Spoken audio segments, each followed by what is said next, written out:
नमस्कार दोस्तों, स्वागत है आप सभी का एक बार फिर से आपके अपने YouTube channel join Tech One में। दोस्तों, अगर आप एक APS संचालक हैं तो ऐसे में निश्चित ही आप एक उम्मीद से अपनी शॉप को ओपन करते हैं कि कम से कम महीने के 25 से 30 हज़ार रुपये तो आपको निश्चित ही मिल जाएंगे, जिसमें हम जो होते हैं, हमारे जो फैमिली मेम्बर्स होते हैं, सभी लोग का जो डिपेंडेंसी होती है वो बनी रहती है। तो इसमें आप लोगों का 25 से 30 हज़ार रुपये तक का फ़ायदा नहीं हो पाता है, तो ये समझ लीजिए कि आपका बिजनेस बिल्कुल भी ठीक नहीं है। क्योंकि वर्तमान टाइम में हम लोग जानते हैं कि स्पेंड जो है वो काफ़ी ज़्यादा बढ़ गया है। तो ऐसी सिचुएशन में हमारे पास कम से कम 30 हज़ार रुपये की मंथली अर्निंग तो होनी ही चाहिए।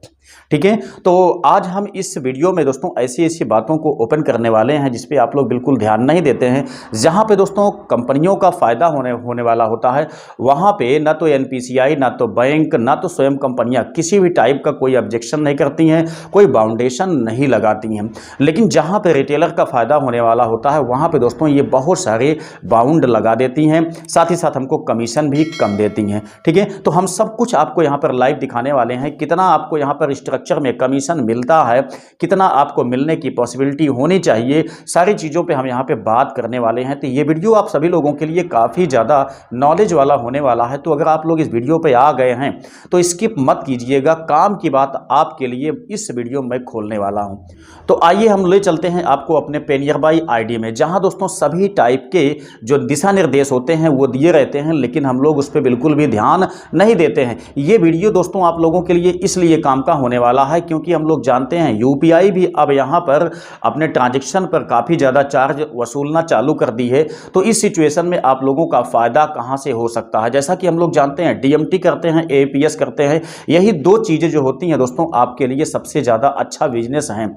लेकिन दोस्तों यहाँ पर हम लोग जानते हैं जो हमारा DMT होता है वहाँ पर काफ़ी ज़्यादा चार्ज आपसे वसूला जाता है, लेकिन जहाँ आपका APS होता है वहाँ पर 1-2 रुपये आपको कमीशन दे दिया जाता है।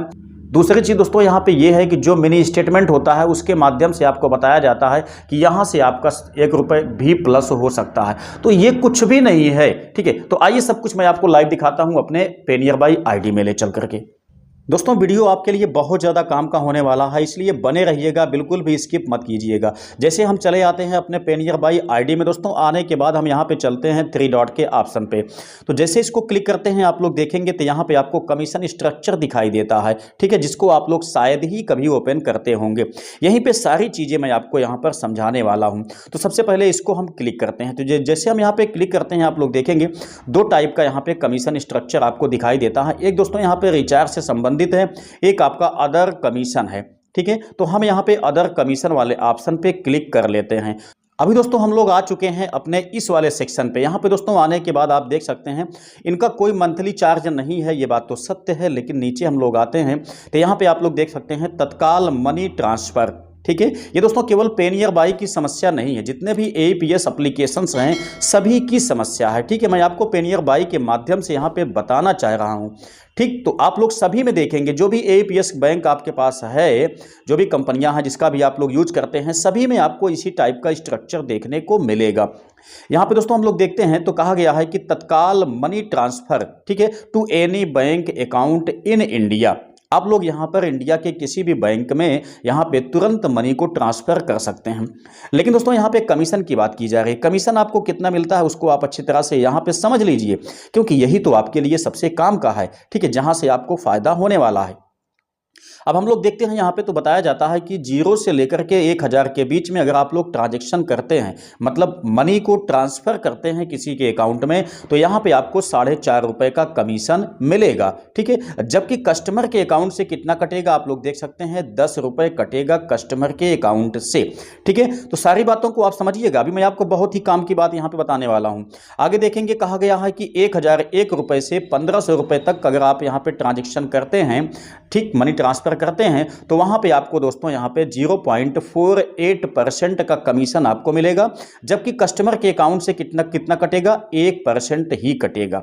ठीक है, तो आप लोग कोई सा भी देख सकते हैं यहाँ पे, चाहे आप 2000 से लेकर के 2500 तक देखें, 2501 रुपये से लेकर के 3000 रुपये तक देखें, या दोस्तों 10,001 रुपये से लेकर के 25,000 रुपये तक देखें, सभी में आपको यहाँ बताया जाता है कि 0.48% आपको मिलेगा। जबकि कस्टमर से कटेगा कितना, 1% कटेगा। मीन्स ये हुआ, आप बात को अच्छी तरह से समझ लीजिए। यहाँ पे दोस्तों अगर आप लोग 10,000 रुपये का ट्रांजेक्शन करते हैं, ठीक है, मतलब मनी ट्रांसफर करते हैं किसी के अकाउंट में, तब दोस्तों कस्टमर के अकाउंट से कटेगा कितना, 100 रुपये एक्स्ट्रा। ठीक है, जिसमें से कि आपको 0.48% आपको मिलेगा, यानी कि 48 रुपये आपको मिलेगा। 52 रुपये जो है यह एईपीएस कंपनियों को मिल जाएगा। ठीक है, बात को समझिएगा। अब दोस्तों यहाँ पे 52 रुपये कंपनियों को मिल जाएगा बैठे बैठे। आप अपनी शॉप पर दोस्तों अपना लैपटॉप, अपना मोबाइल, अपना डिवाइस, उसके बाद रेंट पे आपने यहाँ पे मतलब कि कोई कमरा लिया हुआ है, उसका खर्च, बिजली का खर्च, हर चीज़ आपका है। लेकिन आपको कितना मिलेगा, 48 रुपये आपको मिलेगा, 52 रुपये कंपनियों को मिलेगा। अब समझिए बात को। ठीक है, उनका बैठे बैठे का यहाँ पर 52 रुपये बन जा रहा है, जिसमें उनका सर्वर चार्ज है, उनके बाद जो भी उनके पास लेबर लगे हुए हैं, यानी कि जो भी उनके पास वर्कर हैं, उन सभी का चार्ज उसमें इंक्लूड है।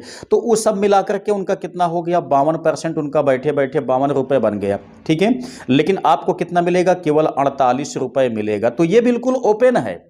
ठीक है, ये ओपन है कि ये मतलब कस्टमर को पता चल जाता है कि आपका डीएमटी हम करते हैं तो 100 रुपये आपका एक्स्ट्रा देना पड़ेगा। लेकिन मैं आता हूं नीचे। ठीक है, यहां पे आप लोग देखिए, ये क्या है, एईपीएस कैश विड्रॉ है। यहां पे हम लोग क्या काम करते हैं, थंब के माध्यम से या दोस्तों जो माइक्रो एटीएम होता है उसके माध्यम से कस्टमर का हम लोग बैलेंस विड्रॉ करते हैं। तो जब हम विड्रॉ करते हैं तो वहां पे हमको क्या कमीशन मिलता है, उस चीज को भी आप अच्छी तरह से समझिए। ठीक है, आप देखिए, जब यहां से 200 रुपए से लेकर के 500 रुपए से कम, यानी कि 499 रुपए तक आप विड्रॉ करते हैं तो आपको 50 पैसा मिलता है। यहां पे आपको दिखाया जाता है कि आप विड्रॉ करने के बाद फिर से उसका आप लोग मिनी स्टेटमेंट निकालिए, ताकि आपका फायदा 1 रुपये 50 पैसा हो जाए। ठीक, उसके बाद 501 रुपये से लेकर के 999 रुपये तक आप लोग विड्रॉ करते हैं तो तब भी आपको 50 पैसा मिलता है। फिर कहा जाता है कि आप वहां पे स्टेटमेंट निकालिए, जिससे आपको फिर से 1 रुपये मिल जाए, यानी 1 रुपये 50 पैसा आपको मिल जाए। तो सोचिए, आप यहाँ पे बात को अच्छी तरह से समझ लीजिए कि कहा जा रहा है, आपको यहाँ पर बताने के लिए, दर्शाने के लिए बताया गया है कि आप ट्रांजेक्शन कीजिए, उसके बाद उसका मिनी स्टेटमेंट निकालिए। ठीक, मिनी स्टेटमेंट निकालने के बाद तब आपका 1 रुपये यहाँ पर से इंक्रीज हो जाएगा। मैक्सिमम अगर आप यहाँ पे 10,000 रुपये तक करते हैं ट्रांजेक्शन तो आपको 10 रुपये कमीशन मिलेगा। जबकि डीएमटी करते हैं तब वहाँ पे क्या होगा, वहाँ पे दोस्तों 100 रुपये कस्टमर का लॉस हो जाएगा डीएमटी करने के बाद। और 10 रुपये मतलब 10,000 रुपये आप विड्रॉ करते हैं, उसके बाद आप कस्टमर को 10,000 रुपये दे देते हैं, यानी कि ट्रांजेक्शन आपने 10,000 रुपये का किया, कमीशन कितना मिला आपको, केवल 10 रुपये मिला। ठीक, तो इस तरीके से आप लोग देख सकते हैं। अगर आप लोग यहाँ पे इतना को देखते हैं, यानी कि टोटल आप लोग 25-30 हज़ार रुपये का यहाँ पे ट्रांजैक्शन कर लेते हैं, तो मैक्सिमम आप लोगों को यहाँ पे देखा जाए तो 25 से 30 रुपये दोस्तों आपको कमीशन मिल जाएगा। ठीक, यानी 1,000 रुपये पे देखा जाए तो 1 रुपये आपको यहाँ पे कमीशन मिल जा रहा है। ठीक है, मैक्सिमम आप लोग देख सकते हैं, यहाँ बताया गया है 1,000 से 1,499 तक दिया गया है कि 1 रुपये आपको कमीशन मिलेगा। अब बात यहाँ पे जो ये की जा रही है कि मिनी स्टेटमेंट आप निकाल करके दीजिए। अब दोस्तों मिनी स्टेटमेंट निकालने के लिए आप अगर कस्टमर से फिर से लगवाएंगे बायोमेट्रिक, तब तो उसको शक हो जाएगा ना, वो कहेगा कि क्यों लगवा रहे हैं। उसके सामने तमाम टाइप के क्वेश्चन अवेलेबल हो जाएंगे। ठीक, आपकी भी छवि खराब होगी। भाई आपने बैलेंस को विड्रॉ करने के लिए उसका थंब लगवाया था, तो थंब आपने लगवाया, उसका बैलेंस विड्रॉ कर दिया, तो दोबारा आप क्यों लगवा रहे हैं। जितना बैलेंस उसके पास बचा हुआ उसको आप बता दीजिए कि इतना बैलेंस आपका अब शेष बचा हुआ है। ठीक है, तो मिनी स्टेटमेंट निकालने की आवश्यकता ही क्यों है।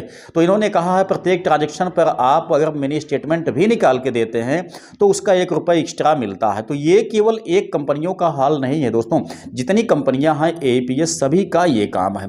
तो थोड़ा सा इन लोगों को इसमें मॉडिफिकेशन करना चाहिए। अगर यहाँ पे इनका 10,000 रुपये डीएमटी करने से सीधा 52 रुपये का उनको फायदा हो जा रहा है, तब दोस्तों 10,000 का यहाँ पे ट्रांसफर मतलब कि ट्रांजेक्शन करने से, एईपीएस करने से हमको भी कम से कम 20 रुपये तो फायदा मिलना ही चाहिए। इस तरीके से दोस्तों अगर आप लोग यहाँ पे 2 लाख रुपए लेकर के बैठते हैं, अपने शॉप पर ट्रांजैक्शन करते हैं, तो आपको बेनिफिट कितना होगा। सुबह से लेकर के शाम तक में दोस्तों अगर आप लोग 150 रुपये या मान लेते हैं 200 रुपये तक का आपका बिजनेस हो गया, एक बड़ा अमाउंट, मतलब 2 लाख रुपए लेकर के बैठने के बाद इतने का आपका बिजनेस हो पाया, तब आपको फायदा क्या मिला बताइए। इतने में क्या आपका घर चलेगा, इतने में आपकी लाइफ सही से चल पाएगी। इतने में क्या आप सही तरीके से एईपीएस के बिजनेस को ग्रो कर पाएंगे?